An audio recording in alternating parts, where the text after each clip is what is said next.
wifi-nya. Kita tepuk tangan dulu dong buat Mbak Esther. Terima kasih. Banyak pengetahuan ya tentang batik, ternyata nilainya luhur sekali. Baik, teman-teman, ibu dan bapak, sedulur semua, bersyukur malam hari ini kita kedatangan guru kita. Boleh sekali lagi tepuk tangan buat Pak Wayan. Pak Wayan Mustika nih kita berkesempatan untuk bertatap muka, yang bersyukur malam hari ini kita bisa gitu ya di sini. Dan saya rasa malam hari ini mari kita mempersiapkan wadah-wadah kita untuk menyerap atau menampung apa yang nanti akan dialirkan oleh guru kita. Dan seperti biasa mungkin akan ada pemaparan, nanti akan ada dialog, kita ngalir aja. Tapi sebelum mulai mungkin ada baiknya kita hening dulu sejenak teman-teman semua untuk hadir utuh di sini saat ini. Mari kita hening, mari kita hadirkan seutuhnya di sini saat ini. Hening dipersilahkan.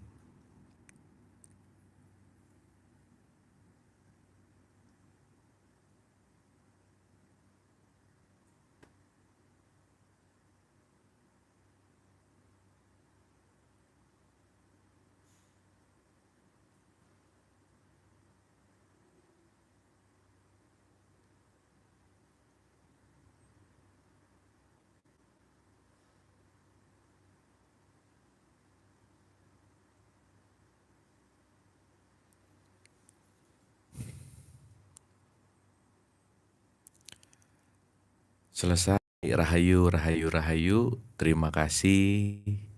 Dan malam hari ini kita akan berdialog sesuai dengan pesanan ya dari Ibu. Kita akan bicara tentang bukunya Pak Wayan. Jadi Pak Wayan nulis buku tahun berapa ya Pak? Buku tahun lalu ya? Oh iya, tepat 2024 berarti ya, 2000 ya. Tahun lalu ini bukunya judulnya adalah Perjalanan ke Alam Kematian. Gitu ya. Jadi ini di bawahnya ada hashtag mungkin ya kalau sekarang kita bilang ketika tiba saatnya pulang, dan mari kita berkontemplasi dari apa yang ditulis oleh Pak Wayan ini, dan mari kita simak dengan nurani kita. Dan kepada guru kita Pak Wayan Suksma, Pak silakan dipersilakan untuk memaparkan bukunya.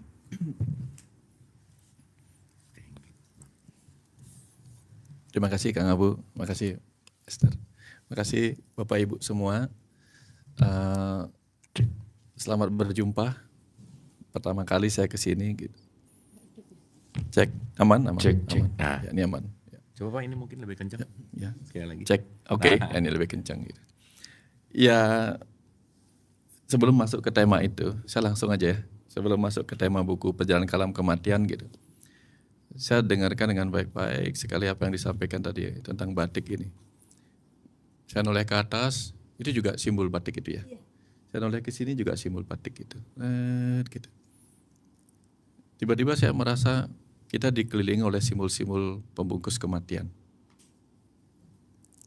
Dan nanti ketika kita mati, orang Jawa misalnya, anggaplah kita semua adalah orang yang juga akan dibungkus oleh simbol kematian itu. Ini ruangan ini seperti berbicara. Kita dikelilingi oleh simbol-simbol kematian itu sendiri, yang kelak akan membungkus kita. Dan saat ini jika simbol kematian itu adalah jam pasir, maka kita sedang dikelilingi oleh sang waktu itu sendiri yang membungkus kita. Entah sampai kapan kita dibungkusnya, entah sampai kapan, kita nggak pernah tahu. Tapi jam pasir itu memulai kita ada, jam pasir itu juga akan mengakhiri kita ada. Di saat kita ada dalam kehidupan ini, kita sedang berbicara di tempat di mana sekitaran kita terbungkus oleh simbol-simbol kematian, dan nanti kita juga akan dibungkus oleh simbol kematian. Jadi saat ini dalam kondisi yang sedang hidup dibungkus oleh simbol kematian, simbol sang waktu, kita akan banyak cerita dulu tentang kematian selama kehidupan. Sebelum nanti kita akan bercerita tentang kehidupan setelah kematian. Sekarang kita bicara tentang kematian selama kehidupan, baru nanti kehidupan setelah kematian. Karena kita mungkin perlu cerita, karena saya suka kalau dialin pengetahuan tuh, saya akan diam sejenak lalu melihat apa sih yang disuguhkan hari ini gitu. Nggak tahu kenapa disuguhkannya adalah kelapa. Saya mau cerita, ngalir aja ya, ngalir ya. Ada sebuah samudra, lalu bumi bergolak di bawahnya, letusan-letusan kemudian menciptakan gunung di bawah laut, terus naik. Letusan-letusan itu kemudian menciptakan pulau vulkanik. Pulau vulkanik itu kemudian subur. Saking suburnya kemudian menyebabkan perputaran arus laut di sekitar pulau vulkanik itu, sampai kemudian beberapa telur-telurnya terumbu-terumbu karang terjebak di situ, seputaran itu. Telur-telur terumbu karang itulah kemudian menciptakan terumbu-terumbu karang yang merupakan makanan dari ikan-ikan laut. Maka karena di sekitar terumbu karang itu sudah sekitar pulau vulkanik sudah ditumbuhi terumbu karang, mulailah datang ikan-ikan. Ikan-ikan itu kemudian memakan terumbu-terumbu karang dan bertahun-tahun kemudian menghasilkan kotoran ikan kakak tua atau parrot fish yang kemudian dikenal sebagai pasir putih. Maka pulau karang itu kemudian diisi oleh pasir. Masih hitam, di luarnya ya putih. Pulau karang hitam, pasir putih kelilingnya, lumayan luas. Dan semesta dengan cerdasnya kemudian nggak tahu kenapa menciptakan pohon kelapa di pinggir pantai dengan buah kelapa yang sabutnya tebal, seakan-akan dirancang untuk bisa mengapung. Maka kita tahu, jatuhlah pohon kelapa di pinggir pulau itu, dibawa sama ombak. Ombak kemudian membawanya bersama arus sampai satu mungkin atau dua terdampar di pulau terpencil itu. Dan kemudian kelapa itu terdampar di pasir. Dia sudah membawa air kehidupannya sendiri. Karena di sana nggak ada air yang bisa diserap, sekitaran air laut. Dia terdampar, mengakar di situ, bersama daya hidupnya sendiri, mengakar di situ, menyerap pasir, tenggelam di dalam pasir. Lama-lama kemudian bersama sang waktu dia tumbuh. Nah, tumbuhnya itu kemudian menyebabkan kalau orang membuat pulau terpencil, tempat orang terdampar, pasti pulau dengan gambar satu pohon kelapa. Seakan-akan menyiapkan bahwa suatu ketika nanti kalau ada yang terdampar di sini, orang itu akan hidup oleh air kelapa itu. Kehidupan, air kelapa, buah kelapa menghidupi dirinya sendiri dengan daya hidup dalam dirinya. Orang yang terdampar mendapatkan kehidupan dari air kelapa itu sendiri. Maka kelapa disebut pohon sakti dan buah kelapa disebut buah sakti. Itu sebabnya kemudian orang tua di Jawa, mungkin orang tua di Bali juga, tepat ketika mereka baru lahir, mereka akan memasukkan saudara empat itu ke dalam batok kelapa. Ke dalam kelapa, betul. Kehidupannya dimulai, dia keluar dari rahim ibunya, saudara empatnya dimasukkan ke dalam kelapa di Bali. Kelak ketika dia mati dan dibakar menjadi abu, abu masuk lagi ke dalam kelapa. Ini cerita tentang kelapa. Kita mulai dari kelapa, pulang kembali jadi kelapa. Cerita tentang kelapa di awal itu adalah cerita tentang kelapa hidup memulainya dengan pasir. Pulang, nanti pasirnya masuk ke dalam kelapa seperti orang mati. Jadilah dia seperti jam pasir. From ashes to ashes, dari abu ke abu, dari pasir ke pasir gitu. Nah, kita lihat jam pasir itu disebut jam pasir ketika di atasnya penuh, lalu satu persatu menetes pelan-pelan, melepas apa yang menjadi beban di atas itu untuk ke bawah. Nah, sang waktu itu seperti berpesan, tepat ketika kamu pulang nanti, kamu harus berani melepaskan satu persatu apa yang menjadi beban yang kamu kira sebagai isimu untuk kembali ke asalnya, dari mana dia berasal, yaitu di bumi. Pasir itu berasal di bumi, sempat diangkat untuk bisa bergerak ke sana kemari sebagai tubuh fisik ini. Nanti pelan-pelan dalam hidup ini selama sang waktu menemani kita akan berkurang satu persatu. Semakin menua, isinya semakin berkurang, semakin kita keriput, semakin kita mengurus, akhirnya kita pulang tanpa membawa ini lagi. Dapat sampai sini? Dapat sampai sini cerita kehidupan ini. Nah, dari sini kemudian pesan jam pasir itu mengatakan, kamu mungkin pernah merasa dirimu terisi selama hidup. Karena ketika jam matirnya pasirnya di bawah, dia nggak hidup lagi. Ketika di atas, kita merasa itu jam pasir yang hidup. Kenapa? Karena di atasnya terisi. Kita ini adalah bagian yang sedang terisi terus-menerus. Sampai kemudian kita melepaskan dan menjadi kosong kematian. Jadi hiduplah sebagai yang berisi, matilah sebagai yang kosong. Pesan jam pasirnya. Saya hanya ngalirin aja ya. Nggak tahu apa yang akan diajarkan sama semesta hari ini.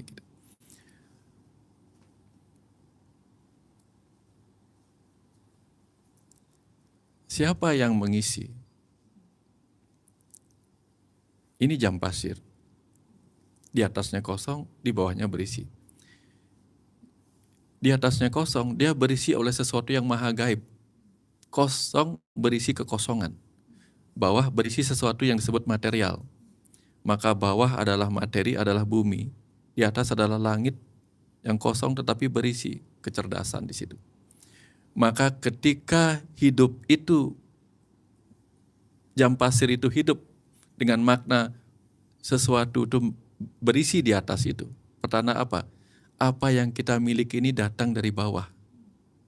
Dari apa yang kita sebut sebagai ibu pertiwi. Kebayangnya? Ibu pertiwilah yang membalikkan sehingga kita menjadi sesuatu yang ada untuk bisa hidup. Tapi pelan-pelan harus kita kembalikan kepada ibu pertiwi.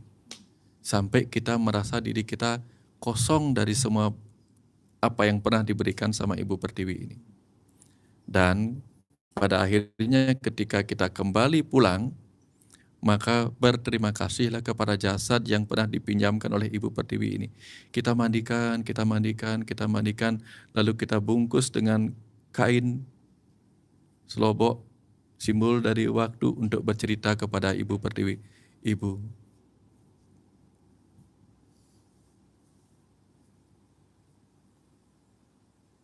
terima kasih untuk waktu yang pernah Engkau berikan kepadaku. Terima kasih untuk waktu yang telah membungkus perjalanan kami, yang mungkin enggak selalu benar kami lakukan, yang mungkin tidak selalu tepat kami lakukan dengan tubuh yang Kau pinjamkan ini. Kami kembali kosong dan mengembalikan semua yang pernah kami pinjam sebagai bahan kehidupan ini kepadamu, Ibu.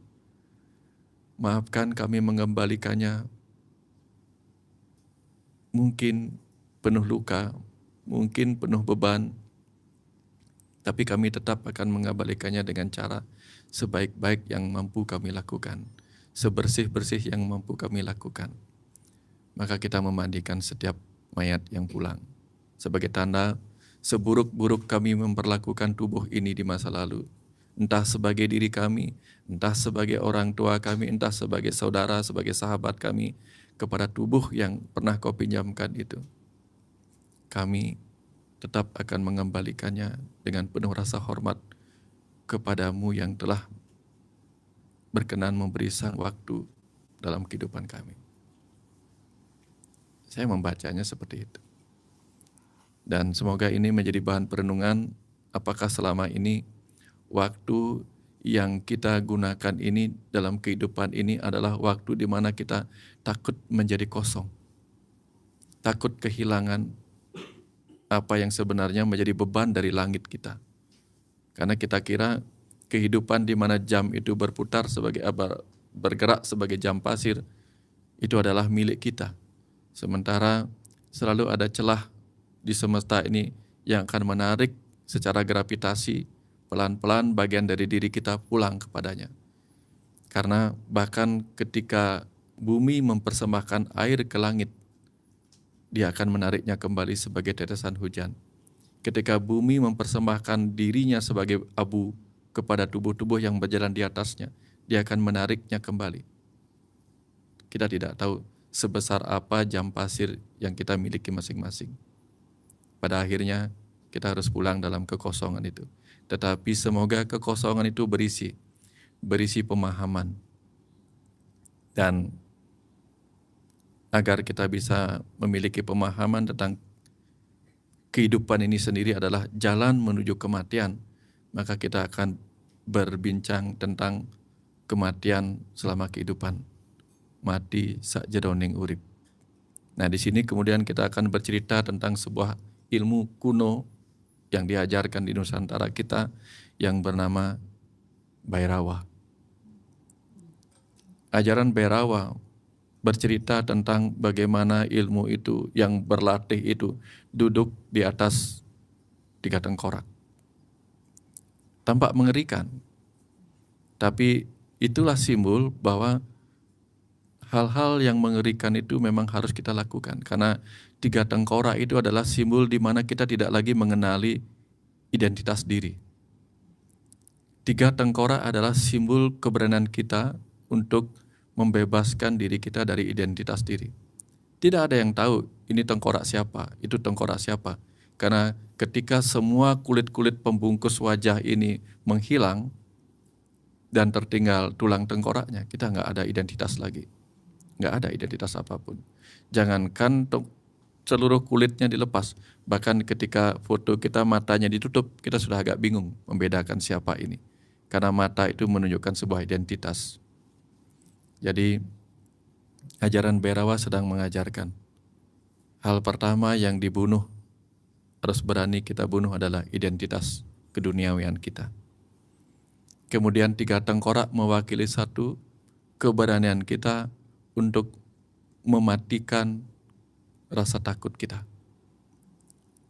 Orang kaya takut miskin, orang sehat takut sakit, orang pintar takut disebut bodoh. Orang dapat tahta takut disebut kehilangan kehormatannya. Ada banyak rasa takut itu. Itulah kematian yang paling sering kita takutin. Takut kehilangan identitas seperti itu. Banyak sekali ketakutan kita.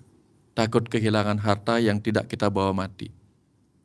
Itu seperti takut kehilangan kotoran yang tidak akan menyenangkan dibuat terus-menerus. Ya. Banyak sekali. Yang kedua adalah simbol tengkorak kedua adalah simbol dari kematian keinginan kita. Banyak orang gelisah dalam kehidupan ini karena tidak berani mematikan keinginannya. Banyak sekali. Ingin ini, ingin itu, kemudian dia berpikir bahwa waktu harus menemani saya mencapai keinginan ini. Jangan sampai sang waktu buru-buru menyelesaikan kesempatan saya ada di sini, padahal apa yang saya inginkan belum tercapai. Ini memunculkan kecemasan. Kita berlomba-lomba dengan sang waktu untuk mencapai apa yang kita inginkan, sehingga menjadi kecemasan, kekhawatiran akan masa depan. Jangan-jangan masa depan selain tidak hadir membawa apa yang aku harapkan, masa depan juga lebih dulu hadir sebelum aku menikmati apa yang aku inginkan. Itu ketakutan-ketakutan yang muncul oleh keinginan-keinginan duniawi kita. Dan yang ketiga yang paling berat adalah kita berhadapan dengan kematian ego kita. Ini yang paling berat. Makanya 3 kematian itu adalah hal-hal yang paling mengerikan dalam kehidupan kita. Dan akhirnya ketika kita gagal takut pada mematikan ketakutan kita, kita gagal mematikan keinginan kita gagal mematikan keegoan kita, lalu kita terjebak kepada hal seperti itu, kelak kemudian akan membuat kita mengalami perjalanan kehidupan setelah kematian dalam kondisi yang berat. Nah, di sini saya mau cerita lanjut tentang kehidupan sesudah kematian. Banyak kita diajarkan bahwa ketika kita lepas, bayangkan ini adalah tubuh. Kenapa saya sebut ini tubuh? Karena bentuknya bulat. Bulat itu simbol materi. Bulat itu simbol 0. 1 itu simbol sang jiwa. Satu itu simbol sang jiwa. Ini satu. Kapan sang jiwa masuk ke dalam tubuh fisik ini? Kapan keris manjing warangka? Ada keris manjing warangka. Keris itu juga simbol kecerdasan. Kapan sang kecerdasan itu masuk ke dalam tubuh material yang dia tempati? Di sana ada penyatuan 1 dan 0. Seperti sperma dan sel telur menyatu. Ada kehidupan di situ. Tapi kapan dia harus melepas? Ini lihat deh. Kelapa, kita sedang diberi pelajaran banyak hari ini oleh kelapa. Ada berapa lapis kulit pada kelapa itu? Kulit terluar, kulit di dalam, satu kulit yang halus, satu sabut, kemudian apa? Batoknya. Di dalam batok ada lagi berapa? Ini kulit luar satu, sabut satu, batok satu. Di dalam batok ada apa? Ya. Kemudian di dalam itu ada apa? Air. 5, habis. Inilah pancamaya kosa. 5 lapisan maya yang membungkus sang roh, sang Atman yang ada dalam tubuh ini. Dan begitu dia lepas dari tubuh ini, setelah dia meninggalkan kehidupan ini tadi kehidupan, energi kehidupan itu ada di dalam air itu tadi. Ingat cerita di awal? Kelapa hidup dengan air kehidupannya sendiri. Dia di dalam. Nah, begitu dia keluar dalam ke alam kematian, kalau dia lapang seperti ini, keluarnya gampang. Tadi ada yang memperhatikan enggak? Saya susah ngeluarnya di sini. Karena lubangnya terlalu kecil. Kelapangannya kurang. Apalagi kalau dia sangat melekat kepada tubuh itu, susah keluarnya. Bahkan ketika dia keluar dari tubuh itu, dia masih melekat kepada itu, dia bingung keluar. Itu alam cahaya di situ. Di sini alam di tubuhnya. Tubuh manusia. Manusia adalah nara. Maka dia bingung. Haruskah aku menoleh kembali ke alam manusia itu? Alam nara ika. Ika itu. Bineka tunggal ika. Bina ika tunggal ika. Haruskah aku kembali ke alam nara ika, alam nareka, ataukah aku pergi ke alamku sebagai makhluk cahaya, alam swarga? Dilema ini membuat dia mudah jatuh ke alam naraika, alam manusia ini, atau pergi melanjutkan ke alam itu kalau dia ikhlas melepas alam neraka ini. Ini menjebak dia seakan-akan berada di jembatan Siratul Mustaqim. Kalau dia goyah, bisa terjebak di sini. Maka roh-roh yang penasaran dan berdiam di alam manusia ini, karena nggak punya tempat lagi, dia berada di alam bardo, dia berada di alam penasaran, dia berada di alam neraka ini. Maka dia berada di alam yang gelap gulita, karena tidak ada yang melihatnya.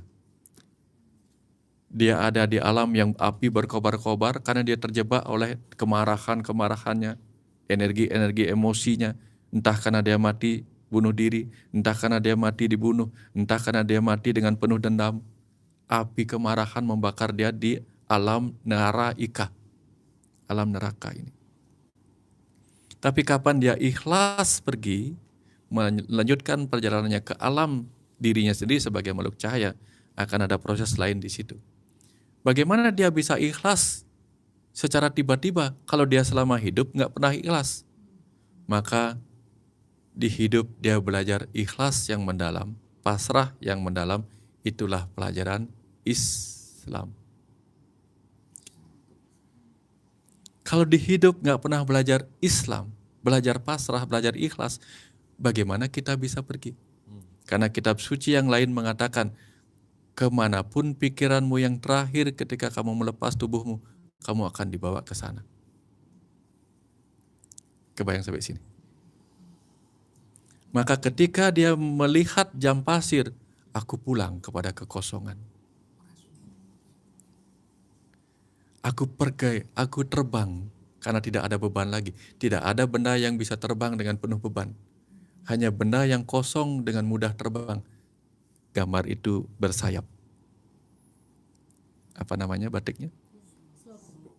Ini batik selaput. Gambarnya ada jam pasir dan sayap. Terbang ke luhur. Luhur itu atas. Kebayang ya? Saya cuma mengalirkan, saya nggak tahu apa yang saya harus omongin hari ini. Biarin aja, nanti kita sama-sama diskusikan. Ya, betul nggak? Tapi bagaimana kalau kita pergi ke luhur, kalau kita terlalu banyak beban? Beban melekat kepada hutang-hutang duniawi kita. Jangankan kita melepas seluruh masa kehidupan, bahkan melepas yang kemarin aja kita nggak bisa. Melepas yang seminggu aja kita nggak bisa. Bagaimana kita melepas seluruh usia kita yang kita tinggalkan. Maka di setiap kehidupan ini kita harus belajar melepas satu persatu. Hari kemarin lepas, hari kemarin lepas, hari kemarin lepas, hari kemarin lepas. Inilah yang disebut membunuh waktu. Membunuh jam pasir sebelum jam pasir membunuh kita.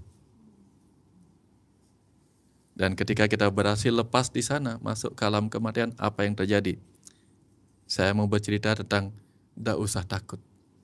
Karena bahkan ketika tidak tahu apa-apa di sana, akan ada orang yang sudah duluan di sana mengantar kita.